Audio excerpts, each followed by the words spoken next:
Pak, di Kanjuruhan kan ada isu ini Pak, terkait katanya gas air matanya itu sudah kadaluarsa. Nah itu penjelasan Polri gimana? Oke, saya jelaskan ya rekan-rekan. Rekan-rekan, kebetulan saya habis dari Makobrimob membawa 3 jenis ya gas air mata yang ini merupakan standar dari Brimob ya seluruh Indonesia. Perlu saya sampaikan kepada rekan-rekan bahwa penggunaan gas air mata di dunia internasional ya, ini saya mengacu dari penjelasan dari Dr. Mas Ayu Elita. Beliau adalah guru besar, ahli atau kimia dan persenjataan, dosen di UI maupun di Unhan. Ya, Dr. Mas Ayu Elita adalah ahli kimia dan persenjataan, dosen di Fakultas Indonesia dan Universitas Pertahanan. Regulasi yang menjadi acuan di dunia internasional adalah Protokol Jenewa nomor 22 tahun 93. Di situ disebutkan bahwa gas air mata atau lebih secara kimianya disebut CS ini hanya boleh digunakan di seluruh dunia dan menjadi standar adalah aparat penegak hukum. Ini tidak boleh digunakan untuk peperangan. Ini yang menjadi dasar kenapa penggunaan CS atau gas air mata bagi kepolisian di seluruh dunia itu diperbolehkan. Sama di Indonesia. Ini untuk ya protokol Jenewa nomor 22 tahun 93 ini sudah diratifikasi juga. Dan Ibu Mas Ayu Evita ini merupakan salah satu perwakilan dari Indonesia yang setiap tahun mengadakan pertemuan di dunia internasional. Tahun ini akan dilaksanakan di Maroko. Salah satu yang membahas tentang penggunaan zat-zat kimia ya baik di dalam penegakan hukum maupun di dalam peperangan. Dan perlu saya tegaskan rekan-rekan, saya juga mengutip dari pendapat dari Prof. Made Gegel, adalah guru besar dari Universitas Udayana. Beliau ahli di bidang toksiologi atau racun. Beliau menyebutkan bahwa termasuk dari Dr. Mas Ayu Evita bahwa gas air mata atau CS ini ya dalam skala tinggi pun tidak mematikan. Yang digunakan oleh Brimob ini adalah 3 jenis ini. Yang pertama ini adalah berupa smoke. Ini hanya ledakan dan berisi asap putih. Ya. Kemudian yang kedua, ini yang sifatnya sedang. Ya, jadi kalau untuk klaster yang dalam jumlah kecil menggunakan gas air mata yang sifat yang tingkatnya sedang. Dan yang merah ini adalah untuk mengurai massa dalam jumlah yang cukup besar. Ya, semuanya tingkatan ini, ya, saya sekali lagi karena saya bukan expertnya, saya hanya bisa mengutip pendapat para pakar. Ya, TS atau gas air mata dalam tingkatan tertinggi pun tidak yang mematikan. Perlu rekan-rekan ketahui juga, nanti silakan rekan-rekan juga mengkonfirmasi ke Direktur Rumah Sakit Saiful Anwar. Kebetulan pada saat hari Senin yang lalu, saya kan langsung berkunjung ke Rumah Sakit Saiful Anwar bersama Pak Wakil Gubernur, kemudian ada Kapolda, kemudian ada beberapa pejabat. Dari penjelasan para ahli, ya dokter spesialis yang menangani para korban, baik korban yang meninggal dunia maupun korban-korban yang luka, ya dari dokter spesialis penyakit dalam, penyakit paru, penyakit THT, dan juga spesialis penyakit mata, menyebutkan tidak satu pun yang menyebutkan bahwa penyebab kematian adalah gas air mata, tapi penyebab kematian adalah kekurangan oksigen. Karena apa? Terjadi berdesak-desakan, kemudian terinjak-injak, bertumpuk-tumpukan, yang mengakibatkan kekurangan oksigen pada pintu 13, pintu 11, pintu 14, dan pintu 3. Ini yang jatuh korbannya cukup banyak. Ya, jadi perlu saya sampaikan seperti itu rekan-rekan. Ya, kemudian juga beliau menyampaikan juga yang apabila gas air mata ini dampaknya kan hanya terjadi iritasi pada mata, iritasi pada kulit, dan iritasi pada pernapasan. Dokter spesialis mata menyebutkan bahwa ketika kena gas air mata, pada mata khususnya memang terjadi iritasi. Sama halnya seperti kita kena air sabun. Ya, terjadi perih tapi pada beberapa waktu gitu bisa langsung sembuh dan tidak mengakibatkan kerusakan yang fatal. Sama halnya dengan gas air mata juga, kalau misalnya terjadi iritasi pada pernapasan pun, ya sampai saat ini belum ada jurnal ilmiah menyebutkan bahwa ada fatalitas gas air mata yang mengakibatkan orang meninggal dunia, termasuk dari tadi Prof. Madegegel. Ya, di dalam gas air mata itu tidak ada toksin atau tidak ada racun yang mengakibatkan matinya seseorang. Ya, sementara itu dulu. Ya, tentunya ini masih butuh pendalaman lebih lanjut. Ya, apabila ada jurnal-jurnal ilmiah yang baru, temuan-temuan yang baru, tentu akan menjadikan acuan juga bagi tim. Ya, tim investigasi, bentukan Bapak Kapolri ini masih terus bekerja. Ya, akan terus menyelesaikan kasus ini sesuai dengan perintah Bapak Presiden. Dan yang terpenting ke depannya, ya tentunya dengan kejadian Kanjuruhan ini merupakan rasa keprihatinan kita semuanya. Ini merupakan ya rasa duka kita yang sangat luar biasa kepada saudara-saudara kita. Dan kita selalu mendoakan semoga arwah beliau mendapat tempat yang terbaik di sisi Allah Subhanahu wa Ta'ala. Target Bapak Kapolri beberapa waktu dekat ini, kita harus segera merumuskan regulasi tentang keselamatan dan keamanan di dalam setiap event pertandingan yang menghadirkan massa dalam jumlah sangat banyak. Kalau misalnya kita mengacu kepada regulasi keselamatan dan keamanan yang diratifikasi dari statuta FIFA, saya rasa yang ada di PSSI sudah sangat detail. Sangat detail mengatur semuanya. Ya, tentang bagaimana sistem pertandingan, bagaimana sistem keselamatan dan keamanan, bagaimana peran safety and security official, ya, bagaimana harus ada contingency plan, harus ada emergency plan, itu harus diterapkan di dalam setiap pertandingan. Ya, ini masih terus akan didalami oleh tim masih bekerja, dan mohon supportnya, mohon doanya rekan-rekan agar tim ini segera menuntaskan ke depan. Harapan kita dengan adanya perubahan regulasi keselamatan dan keamanan yang sedang digarap ini, dengan Bapak Presiden, tidak terjadi lagi kejadian-kejadian seperti di Kanjuruhan. Termasuk juga Bapak Kapolri juga sedang merumuskan juga regulasi ya tentang keselamatan dan keamanan pada pengamanan ya dalam setiap event kegiatan kemasyarakatan. Nah, ini betul-betul akan diterapkan dan betul-betul akan disosialisasikan, dan harapan kita ya kedepannya akan setiap pertandingan yang melibatkan dan menghadirkan massa dalam jumlah banyak, keselamatan dan keamanan menjadi prioritas yang utama. Ya, salah satu ya rekan-rekan. Pak, untuk perumusan regulasi terkait pengamanan yang melibatkan massa dalam jumlah besar itu melibatkan unsur apa saja Pak dalam perumusannya? Ya, tentunya leading sektornya kan Pak Menpora, kemudian ada PSSI, dan juga mungkin ada KONI, dan juga para pakar juga.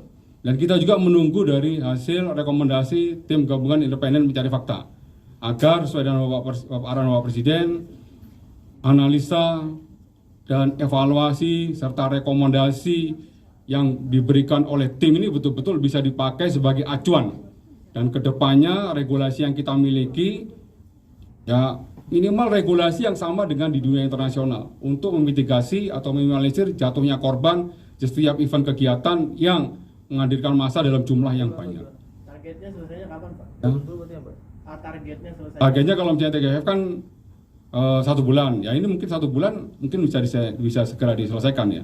Karena tim masih terus bekerja. Ini target utama Bapak Kapolri. Ya, termasuk evaluasi internal juga dilakukan. Ya, oke. Pak Dedi, terkait regulasi yang apabila tadi kan di awal bahwa status FIFA yang diadopsi oleh PSSI sudah bagus. Ya. Tapi ada disebutkan akan ada regulasi baru, dievaluasi. Apa poinnya Pak yang akan direvisi itu? Yang kedua tadi yang terakhir apabila Kapolri juga sedang menyusun regulasi terkait dengan kemasyarakatan, melibatkan kemasyarakatan itu termasuk juga nanti akan pilkada itu kan juga melibatkan masa-masa yang banyak. Apa termasuk dalam itu juga aturan yang dibuat? Ya. Jadi kalau saya kita membaca regulasi keselamatan dan keamanan yang mengadopsi dari Statuta FIFA itu sudah sangat lengkap. Ya, rekan-rekan bisa baca sendiri, ada kurang lebih sekitar 45 pasal lebih, kemudian ada 8 bab, itu mengatur semuanya lengkap. Ya, termasuk standar untuk melakukan evakuasi ya ketika masa terjadi kontingensi. Itu ada batas waktunya. Ya, batas waktunya keluar itu tidak boleh lebih dari 10 menit. Kalau misalnya keluar itu lebih dari 10 menit, pintu-pintu darurat itu tidak bisa difungsikan dengan baik, akan terjadi fatalitas seperti halnya terjadi di Kanjuruhan. Ya. Dari 8 pintu emergensi itu seharusnya kan bisa difungsikan. Kalau itu bisa difungsikan, maka jatuhnya korban bisa diminimalisir. Tapi ketika kejadian itu fungsi dari emergency exit-nya itu tidak bisa difungsikan dengan baik, tidak bisa dibuka, itu yang betul-betul tidak kita harapkan. Kedepannya itu harus dikontrol, itu harus diaudit semuanya sebelum pertandingan. Harus dipastikan di dalam regulasi ini semua pintu dijaga oleh steward dan semua pintu harus dalam keadaan tidak boleh dikunci dan ya apabila difungsikan harus mampu semaksimal mungkin bisa mengeluarkan penonton dalam keadaan selamat. Ya semua sudah dihitung di situ di dalam regulasi itu. Itu yang harus disosialisasikan. Sama halnya ketika kita naik pesawat. Ya ketika naik pesawat dari pramugara selalu menyampaikan standar keselamatan dan keamanan dalam penerbangan seperti ini. Ya. Pintu keluarnya di depan ada sekian, di tengah ada sekian, kemudian di belakang ada sekian. Ini harus sosialisasikan terus. Kalau misalnya ini tidak disosialisasikan ketika terjadi kontingensi, terjadi emergensi, yang membahayakan adalah keselamatan daripada penonton. Demikian juga keselamatan baik pemain, official maupun aparat keamanan.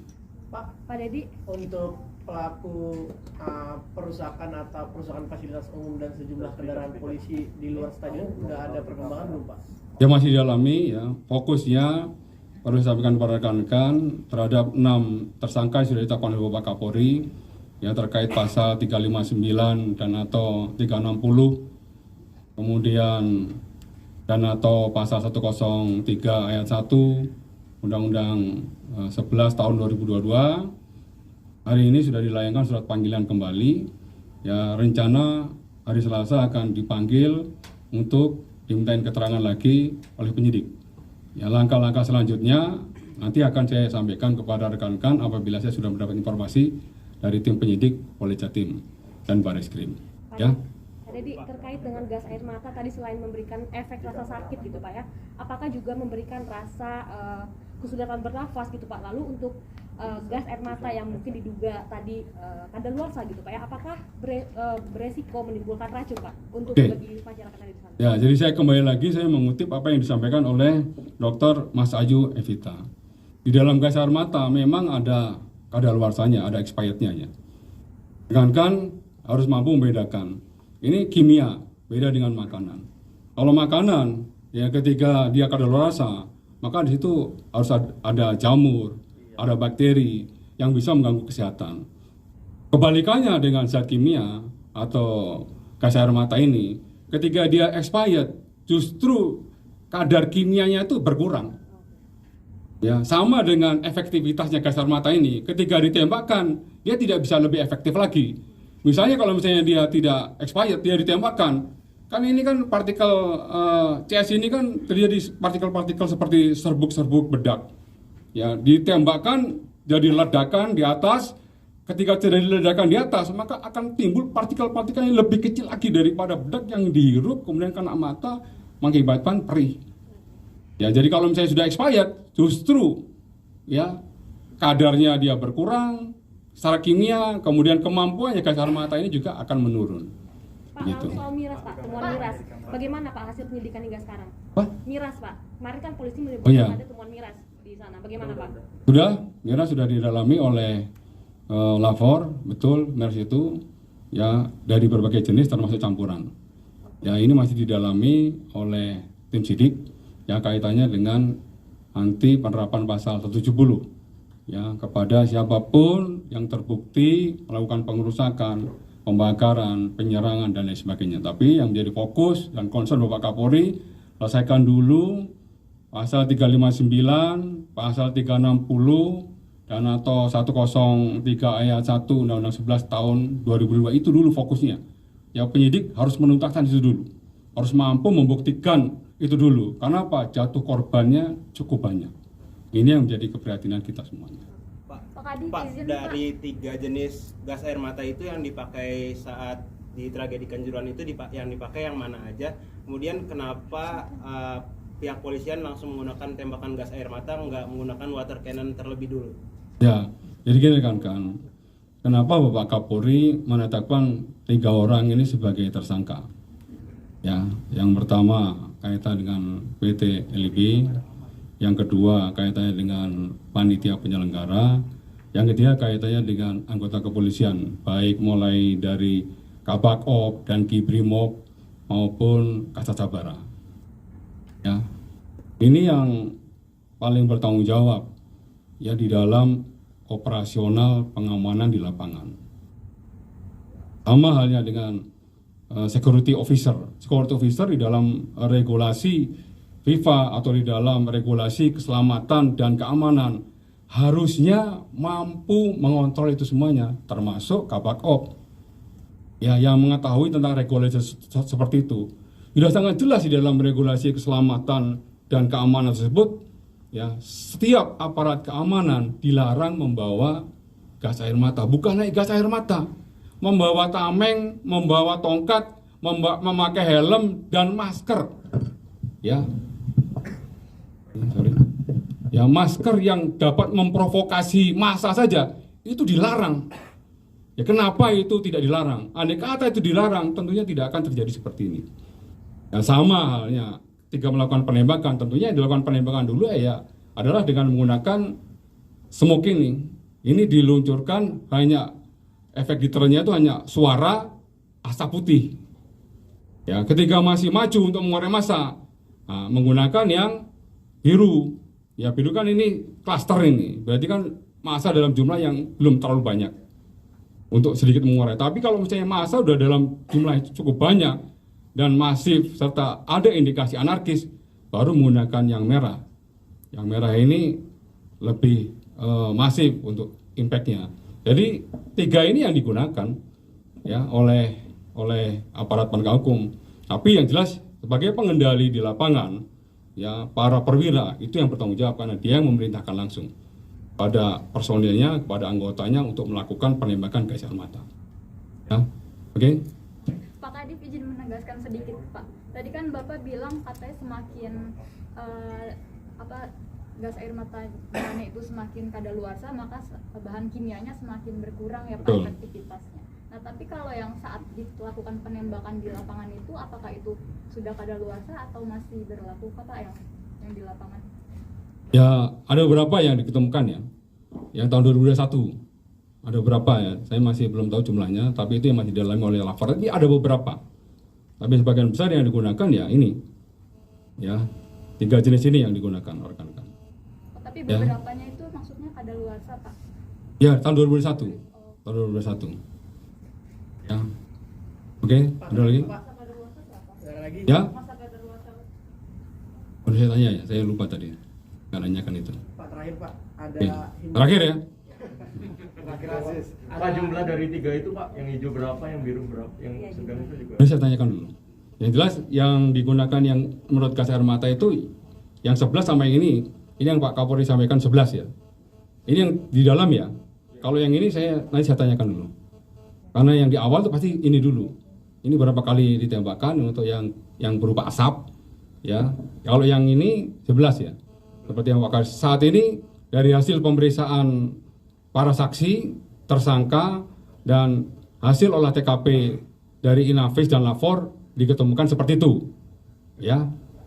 Oke. Apa tadi? Pak, ada himbauan nggak Pak untuk para pelaku pengerusakan fasilitas umum dan fasilitas kepolisian serta yang minum-minuman keras di stadion itu Pak? Wah, Ada himbauan himbauan. Pak, untuk para pelaku pengerusakan itu Pak? ya sudah tidak usah diimbau. Yang jelas sudah kita identifikasi. Ya, dari tambahan CCTV yang kita temukan, ya termasuk juga dari beberapa video dan foto yang kita temukan, kita sudah mengidentifikasi pelaku-pelakunya. Berapa Ya. orang Pak yang sudah teridentifikasi? Nanti ya tunggu tim periksa dulu. Selesai itu dulu ya teman-teman. Pak, Kalau yang merah itu berarti bisa sampai perih gitu Pak ya? Ya, Tadi kan ya. mengurai massa dalam skala besar Betul. aja. Yang merah ini asalnya iritasinya kepada mata dan pernapasan. Nah, tadi saya cobakan juga. Tadi kita praktekkan juga bagaimana rasanya ini. Ya, memang perih untuk mata, tapi ya sekali lagi dokter spesialis mata menyebutkan seperti halnya kita terkena air sabun. Cuman air sabun ini kan cair. Kalau CS gas air mata ini kan dipadatkan dia dipadatkan, dan pada ledakan tertentu dia menjadi partikel-partikel yang lebih kecil lagi. Itu yang kena mata dan dihirup.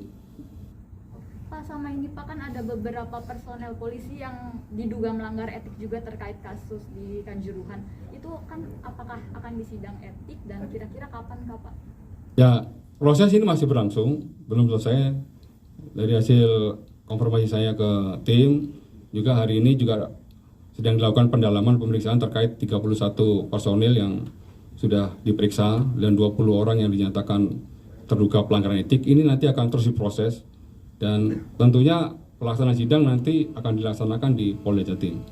Ya sama, ini akan berproses nanti apabila ada update-nya tentunya akan saya sampaikan juga kepada rekan-rekan. Oke rekan-rekan, itu dulu ya. Pak, ini kan Pak Kapolres kan sudah sempat mengeluarkan izin untuk dimundur ya, dimajukan ya Apa itu? jam 15 Kapolres penundaan jam 15. Ya. Nah ini kan berarti kan udah ada deteksi dini akan terjadi kerusuhan. Nah ini kenapa tetap dikeluarkan izinnya Pak untuk dilaksanakan malam itu Pak? Kenapa tidak dilarang aja gitu Pak? Apakah ada intervensi dari PSSI atau bagaimana Pak izin Pak? Ya, jadi gini, itulah salah satu materi yang didalami oleh tim investigasi. Ya, di situ ada unsur kelalaiannya. Ya, karena kelalaiannya baik di RUT PT LIB maupun panitia penyelenggara yang mengabaikan high risk. Kita sudah tahu ketika pertandingan antara Arema sama Persibaya ini adalah pertandingan memiliki tingkat risiko yang cukup tinggi. Makanya Kapolres mengajukan untuk kalau bisa diajukan meskipun ya penontonnya hanya penonton dari rekan-rekan Arema sendiri. Ya tidak melibatkan supporter dari Persibaya, tapi tingkat risikonya cukup tinggi. Ya, karena ini diabaikan, maka yang bersangkutan dikenakan juga terkait menyangkut masalah pasal 103 ya ayat 1 Undang-Undang 11 tahun 2022. Itu ya. Tapi ada intervensi nggak Pak dari PSSI Pak? Karena kan itu kan udah artinya kan tetap diselenggarakan, kenapa nggak dilarang aja Pak sama Kapolres gitu? Ya tentunya itu masuk dalam materi pendalaman oleh tim. Ya, itu semuanya nanti akan kita sampaikan apabila ya ada beberapa perubahan-perubahan lagi atau penambahan-penambahan lagi ya tentang peristiwa tersebut.